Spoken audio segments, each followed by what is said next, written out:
The envelope arrived at 2:17 a.m., my phone buzzing like a trapped fly in the dark.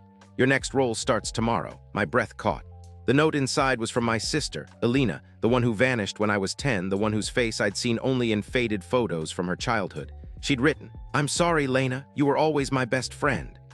I'd been living above the laundromat since Mom got better, but the bills were crushing me. Elena had left when she was sick. She told me then that she couldn't stay with us after her illness worsened. She promised to come back, but she never did. For years, I assumed she'd just moved on. Now in that tiny apartment, the city lights blurred into streaks of yellow and gray as I stared at the letter. My stomach dropped like a stone. I called her name for 3 days straight, no answer.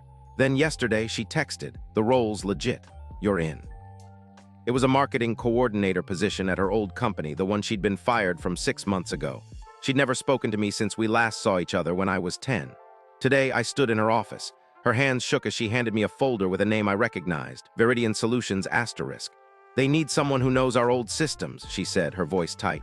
"My team's gone, they'll trust you." She paused. "I didn't mean to hurt you." The next week was quiet.